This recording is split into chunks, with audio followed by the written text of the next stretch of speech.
ও পর্দালা মা বোনেরা, আল্লাহ আল্লাহ আল্লাহ, একজনকে জাহান্নামে নিও না,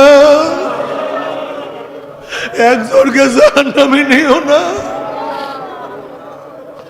আল্লাহ গোটা দুনিয়ার মানুষকে হেদায়েত দিয়া দেয়।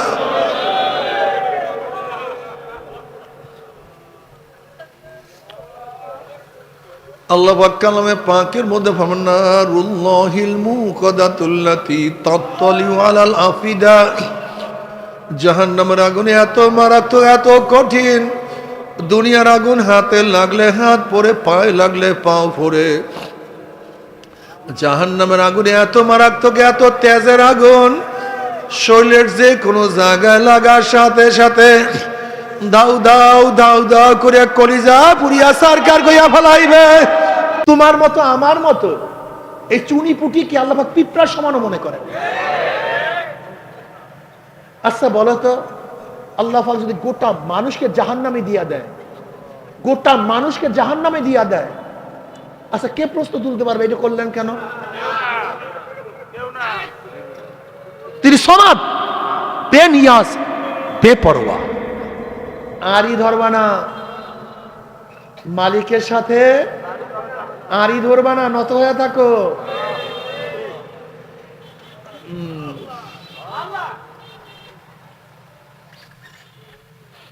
বাঘ, চিতাবাঘ আর শ্রীগাল শিকার করার জন্য গেছে। বাঘ, চিতাবাঘ আর শ্রীগাল কিসের জন্য গেছে? শিকার করার জন্য। তিনটা শিকার পাইছে। কয়টা? একটা গাধা, একটা হরিণ, একটা খরগোশ। একটা গাধা, একটা হরিণ, একটা খরগোশ। এবার বাঘ চিতাকে বলতেছে, এই চিতা ভাগ কর। মানুষ আমরা তিনজন, শিকারও কয়টা? ভাগ কর। এবার গাধা চিন্তা করে, চিতাবাঘ চিন্তা করতেছে, হরিণ তো সবচেয়ে সুস্বাদু, এইটাকে আমার ভাগে রাখা যায় কিভাবে? একটা উসুল বাতাইছে, মূলনীতি। বলে ভাগ তো সহজ, বেকদ্রে জোসাতে হেসাতুন, শরীর যেরকম অংশ সেরকম, শরীর যেরকম অংশ। তাহলে বাঘের শরীর বড়, বাঘের ভাগে পড়ছে গাধা। আর সীতার শরীর মিডিয়াম, তার ভাগে পড়ছে হরিণ। আর শিয়ালের শরীর ছোট, তার ভাগে পড়ছে কি? খরগোশ। বাঘ বুঝতে পারছে, ও ফাইজলামি করছে। নিজের ভাগে হরিণ নেয়ার জন্য ফাইজলামি করছে। বাঘের মেজাজ খারাপ, মাথা গরম হয়ে গেছে। বাঘ কিন্তু ফুট করে মাথা গরম করে ফেলে। বাঘ যখন মাথা গরম করে, বিশ্বাস করবেন নর অবস্থা রাখি, চক্ষু লাল হয়ে যায়। যখন হুঙ্কার দেয়, মানুষ টিকতে পারে না, ভয়ে কম্পন সৃষ্টি হয়। শোনা যায় অনেক সময় বাঘ ক্ষুধার্ত অবস্থায় যখন গাছের নিচে গিয়ে ওই বানর দিকে তাকাইয়া হুঙ্কার মারে, বাঘ আওয়াজ দেয়। শোনেন না বাঘের আওয়াজ? আপনারা বুঝবেন না, যারা সুন্দরবনে থাকে তারা জানে বাঘের আওয়াজ কি জিনিস। ওই বাঘের আওয়াজে বানরগুলি টপ টপ করে নিচে পড়িয়া যায় ভয়ে। বাঘের আওয়াজ এত মারাত্মক। বাঘ যখন গরম হয়ে যায়, বাঘের মেজাজ খারাপ হয়ে গেছে। আমার সাথে ফাইজলাম, আমি বনের রাজা, আমার সাথে ইয়ার কি, আমার সাথে ফাইজলামি করতে শুরু করছো, 6-7 শুরু করছো। মেজাজ একটা থাবা মারছে। তাকে সীতাকে এমন থাবা মারছে, চক্ষু মুখে বাহির হয়ে গেছে। থপ থপ থপ থপ কারবার শেষ, ওইরা মারা গেছে। এবার শ্রীগালকে বলতেছে, তুই ভাগ কর। কাল ভাগ তো সহজ। কাল কি? কাল খরগোশ দিয়ে আপনি ভোরে নাস্তা করবেন, আর দুপুরে খানা খাবেন হরিণ দিয়া, আর রাত্রের জন্য গাদা থাকবে। তুই এত সুন্দর ভাগ শিখলি কিভাবে? বল একটু আগে যে জান দিছে তার কারণে, একটু আগে যে জান দিছে সে আমাকে শিখাইছে। যারা মাওলার সাথে ফাইজলামি করবা, খুব ভালো মতো বুঝবা, বোঝার চেষ্টা করবা যে মাওলার সাথে ফাইজলামি করবে, ঘটনা থেকে শিক্ষা গ্রহণ করো। এই ঘটনার থেকে বাঘ যখন দেখছে সবই বাঘকে দিয়ে দিছে, এবার শৃগালকে খুশি হয়ে বলে, এ বেটা আমি তো বনের রাজা, আমি তো বহু শিকার করতে পারি, যা আমি সব তোকে দিয়ে দিলাম, তুই খা, আসু দিয়ে খা। যখন বাঘের সামনে মাথা নত করছে, জীবনও যায় না, সবকিছু পেয়ে গেছে। আহকামুল হাকিম রব্বুল আলামিনের সামনে যখন নত হয়ে যাবে, আল্লাহ সব দিয়ে দেবে, যা সামনে। মা তাশতাহি আনফুসুকুম ওয়ালাকুম ফিহা মা তাদাউন, মনে যা চাই কর, সব তোদের। কিন্তু মাওলার সামনে সিনাউসা করবা, ফাইজলামি করবা, এমন থাবা মারবে, আখজাউ ওয়াবিলা। আল্লাহ পাক যখন ধরে, কেউ ছুটতে পারে না। আল্লাহ পাক সার দেয়, ছেড়ে দেন। কি দেন? আরে আগেকার জমানার বেঈমানরা বুঝতো, কাফেররা বুঝতো, আর আমাদের দেশের গাধাগুলিও বুঝে না। আমাদের দেশের ফেরাউনকে যখন পানিতে ডুবানো শুরু করছে, ফেরাউন তখন কলেমা পড়া শুরু করে নেই, ও বুঝতে আল্লাহর গজব। কিন্তু আমাদের দেশের নব্য ফেরাউনরা গজবও বোঝে না, আযাবও বোঝে না। গজব বোঝে না। কয়েকদিন আগে কি অবস্থা হয়েছে, নব্য ফেরাউনরা তাও বুঝে না, কথা কয় না। আমি অনেক সময় চিন্তা করলাম, ঘটনা কি, এদের আকল নাই কেন? হাদিসের মধ্যে আসছে, আল্লাহ পাক যাদের বেজার হন তাদের আকলকে বিক্রি করিয়ে দেয়, সঠিক জিনিস বুঝতে পারে না। সঠিক জিনিস জীবনে বুঝতে পারবে না, বুঝতেই পারবে না। যত বুঝান, যত বুঝান। এক বাদশা তার উজিরকে বলতেছে, এক বাদশা তার উজিরকে বলছে, আমাকে কেউ যদি বুঝাতে পারে, আমি আমার রাষ্ট্রের অর্ধেক দিয়ে দেব। কি দিয়ে দেব? কল কি বলেন, আপনাকে বুঝাতে বললে রাষ্ট্রের অর্ধেক দিয়ে দেবেন? কল বিয়াকুব, বিয়াকুব। আমাকে যত বুঝান বুঝাই বলবো বুঝি নাই। আমি বলবো বুঝাবে কিভাবে? সজাগ মানুষকে জাগ্রত করা যায়। আকলের সাথে যারা প্রতারিত করে, প্রতারণা করে, তাদেরকে বোঝানো সম্ভব। বুঝের মালিককে। যালিকাল কিতাবু লা রাইবা ফি হুদাল লিল মুত্তাকিন। অন্য আয়াতের মধ্যে আল্লাহ বলেন হুদাল লিন্নাস, এই কোরআন সবাইকে হেদায়েত দিবে, সবাইকে। আর এখানে কি বলছে? হুদাল লিল মুত্তাকিন। কারণটা কি? এক জায়গায় বলছে সমস্ত মানুষকে কোরআন রাহনুমাই করবে, পথ দেখাবে। আর এখানে নির্দিষ্ট করছে কাকে দেখাবে, মুত্তাকিনদেরকে। ব্যবধানটা কি? শোনেন, টর্চ লাইট সবাইকে কি দেয়? আলো দেয়। আলো দিয়া কি দেখে বলেন তো? টর্চ লাইট সবাইকে পথ দেখায় কি দেখায় না? টর্চ লাইট সবাইকেই কথা কয় না। টর্চ লাইট সবাইকে, কিন্তু যার চক্ষু আছে সে পথ দেখে, যার চক্ষু নাই। কোরআন সবাইকেই পথ দেখায়, কিন্তু যার মধ্যে তাকওয়া আছে সে হেদায়েত পায়, যার মধ্যে তাকওয়া নাই কথা কয় না। কোরআন সবাইকে পথ দেখায়, যার মধ্যে তাকওয়া আছে সে পথ পায়, যার মধ্যে তাকওয়া নাই। কোরআন তো পথ দেখায় কিন্তু পায় না। আলো সবাইকে পথ দেখায়, যার চক্ষু আছে সে পথ দেখে, যার মধ্যে চক্ষু নাই। হাজারো লাইট, যত পাওয়ারফুল লাইট হোক না কেন, সেটা পথ নির্বাচন করতে পারে না। কোরআনের মধ্যে হাজারো বাণী, হাজারো দর্শন, যে ওরকে মাওলাকে পাওয়ার জন্য যথেষ্ট। এই যালিকাল কিতাবুল লা রাইবা ফিহি যথেষ্ট। এই কিতাবের মধ্যে কোনো ভুল নাই, কোনো সন্দেহ নাই, কোনো শোভা নাই। লা নাইন ফিজেন্স, শোভা এবং ভুলের যত ফর্দ আছে সমস্ত ফর্দ লাই কাটিয়ে দিছে। এখন কোরআনের শুরু থেকে শেষ পর্যন্ত আর কোনো ভয়, কোনো সন্দেহ নাই, কোনো ভুল নাই, এতটুকু যথেষ্ট ছিল। কিন্তু আমাদের মধ্যে তাকওয়া না থাকার কারণে আমরা পথ দেখি না, আমরা কোরআন বুঝি না, আমরা হাদিস অনুযায়ী চলি না। এ আমার যুবক বাবারা, মুরব্বী বাবারা, খুব ভালো মতো বোঝার চেষ্টা করবা। এই কোরআনের মধ্যে সব কিছু সত্য। যারা নেককার দিনদার তাদের জন্য জান্নাত সত্য, যারা গুনাহগার তাদের জন্য জাহান্নামও সত্য। নেককার জন্য জান্নাত, জাহান্নাম, জাহান্নাম গুনাহগারদের জন্য।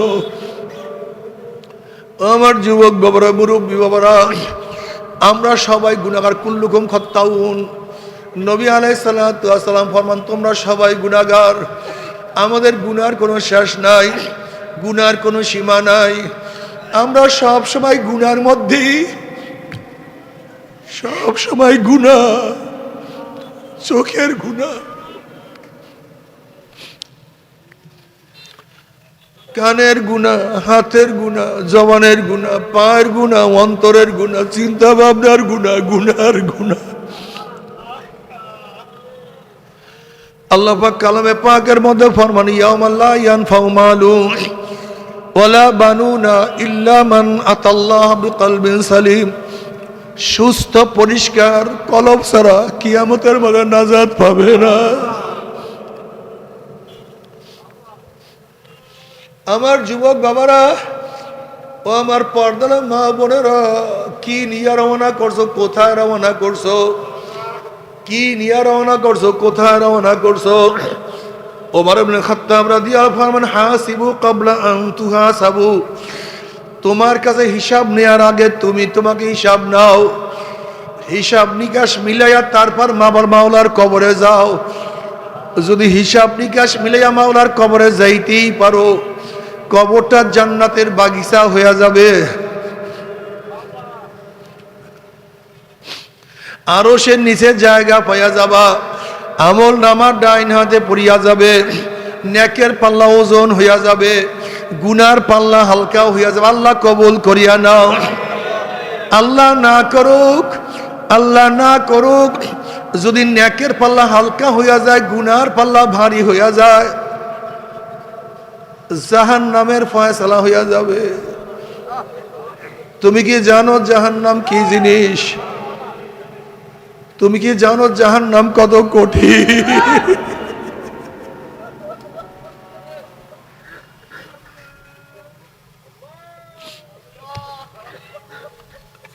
আল্লাহ,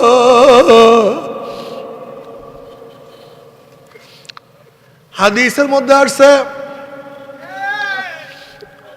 আল্লাহ পাক রব্বুল আলামিন ফেরেশতাগণ, ফেরেশতারা যারা আমার এত নেয়ামত ভোগ করি আমার হুকুম মানে না, ওদের জন্য জাহান্নামের আগুন ত্যাজ করো, জাহান্নামের আগুন জ্বালাইতে থাকো। ফেরেশতারা 1000 বছর জাহান্নামের আগুন জ্বালাইতে জ্বালাইতে জ্বালাইতে জ্বালাইতে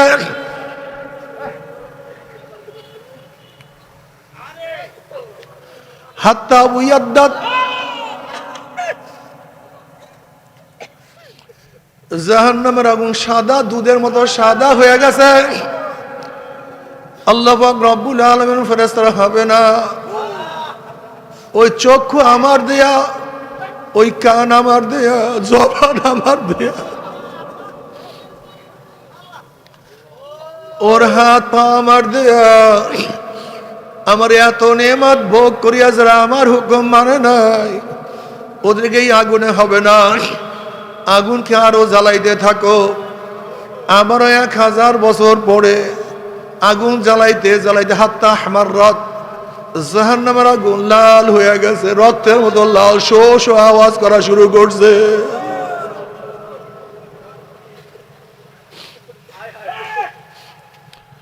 আল্লাহ পাক বলেন হবে না। এ ফেরেশতারা একটা গাভীর বাচ্চা বান্ধিয়া রাখছে, গাভীর বাচ্চাটা একবার শুইছে আর একবার দাঁড়াইছে, হাম্বা হাম্বা খুইয়া ডাক মারছে, বলছে মা গো আমার জিব্রা আমার কলিজা শুকায় গেছে, আমাকে এক চুমুক দুধ দাও।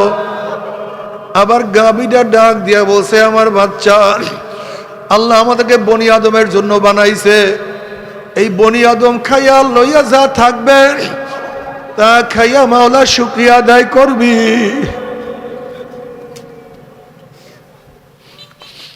এই আগুনে হবে না। আমি গাভীর বাচ্চাকে ওর নিজের মার দুধ না খাওয়াইয়া আমি বনি আদমকে খাওয়াইছি। একটা মুরগি জবাই দিয়া ফলাইছে, মুরগিটা কত লাফালাফি করছে, খা বান্দা খা, আমি তোদের জন্য হালাল করছি। একটা জেতা মাছ উঠাইয়া পাঁচার মারছে, পাঁচারের সরে মাছটা বেকা হইয়া গেছে, খা বান্দা খা, আমি তোদের জন্যই হালাল করছি। একটা গরু বান্ধিয়া জবাই দিয়া ফলাইছে, গরুটা কত লাথা লাথি করছে, খা বান্দা খা, আমি তোদের জন্যই হালাল করছি। আমার এত নেমাত খাইয়া লইয়া যারা আমার হুকুম মানে নাই, এই আগুনে হবে না। আগুনকে আবারও জ্বালাইতে থাকো, আবারও 1000 বছর পর্যন্ত আগুন জ্বালাইতে জ্বালাইতে হাত্তা সোয়াদ্দাতকা মুসলিমাতি সাউদা, জাহান্নামের আগুন আমাবস্যার মতো, আমাবস্যার রাত্রের মতো কালো হয়ে গেছে, অন্ধকার হয়ে গেছে। 1 মাইল 2 মাইল উঁচাইয়া শো শো আওয়াজ করতে আছে। এক জাহান্নাম আর এক জাহান্নামকে বলে আমার এক অংশ আর এক খাইয়া ফেলায়।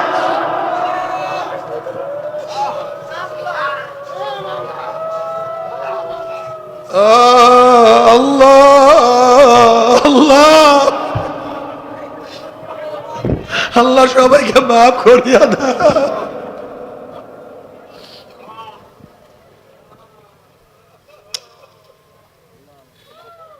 আল্লাহ গুনার থেকে বাঁচিয়া থাকার তৌফিক দিয়া দাও। ও মাওলা গুনাহ ছাড়ার তৌফিক দিয়া দাও। ও যুবক বাবারা, ও মুরব্বী বাবারা, তবে মুমিন মুসলমান বলতে সবাইরই মনে চায় গুনার থেকে ফিরিয়া নেক আমল করিয়া মাওলার জান্নাতে, কিন্তু সবাইরই যাইতে মনে চায়। গুনাহ নিয়া মাওলার জাহান্নামে কাউরে কিন্তু যাইতে মনে চায় না।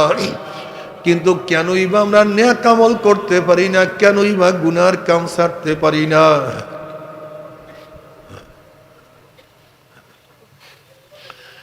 এর মূল কারণ হলো আপনার এবং আমার পেছনে নফস এবং শয়তান লাগিয়া রইছে। এই নফস এবং শয়তান থেকে ফেরার জন্য যে কোনো একজন হক্কানি আল্লাহর ওলির হাতে হাত দিতে হবে রে বাবা। খবরদার, বর্তমান জমানায় পীর মুরিদের ভেজাল, ব্যবসা, দলাদলি, হিংসা, হাসাদে পরিণত হয়ে গেছে। সমস্ত আল্লাহর ওলির একমত, যেই পীরের 5 জন মুরিদের মধ্যে কম পক্ষে 3 জনকে দেখবা আলহামদুলিল্লাহ সুন্নাত মাফিক আমল আখলাক মজবুত হইয়া যাইতে আছে, গুনার কাম ছাড়তে আছে, নেকের আমল ধরতে আছে, কলব নরম হইয়া চোখে পানি আসতে আছে। বৃক্ষতর নাম কি, ফলে পরিচয়। আমি চরমোনাই বুঝি না, চরমনের দাওয়াত, প্রশংসা, প্রচার প্রসার করার জন্য আসিনি রে বাবা। চরমোনাই যাওয়ার তোমার কোনো দরকার নাই, কোনো দরকার নাই, কোনো দরকার নাই। তুমি যার কাছে গিয়া পারো গুনার কাম সারো, নেকের আমল ধরো, কলম নরম করিয়া চোখে পানি নিয়া মাওলার কবরে যাইও। যেরকম দুনিয়ার ঘরে আগুন লাগলে পানি ছাড়া নিবানো যায় না, ঠিক তদ্রূপ তোমার এবং আমার গুনার দ্বারা যে জাহান্নামের আগুন জ্বলিয়া রইছে, চোখের পানি ও ছাড়া কিন্তু জাহান্নামের আগুন নিবানো সম্ভব না। কাজী বাবা আমার জন্য দোয়া চেয়ে আমিও দোয়া করি, সবাই সবার জন্য প্রাণ খুলিয়া দোয়া করো, যেন কিয়ামতের ময়দানে গলাগুলি বাঁধিয়া মাওলা একসাথে জান্নাত যাওয়ার তৌফিক দিয়া দেয়। আল্লাহুম্মা আমিন, আল্লাহুম্মা আমিন। ও আমার পর্দালে মা বোনেরা, ও আমার মা বোনেরা, দুই হাত তুলিয়া মাওলার দরবারে কান্দো আর মাওলার কাছে মাপ চাল্লাই। আল্লাহ কত আলেম ওলামাকে নিয়ে হাত তুললাম রে মাওলা। আল্লাহ কত সাদা দাড়িওয়ালা ভাইদেরকে নিয়ে হাত তুললাম রে মাওলা। আল্লাহ কত বেগুনার না বলে তালবে আলিম ভাইদেরকে নিয়ে হাত তুললাম রে মাওলা। আল্লাহ কত জাকরি শাকরি তোমার খাস খাস বন্দাদেরকে নিয়ে হাত তুললাম রে মাওলা। আল্লাহ আমি তো গুনাহগার, আমার দিকে না তাকাইয়া তোমার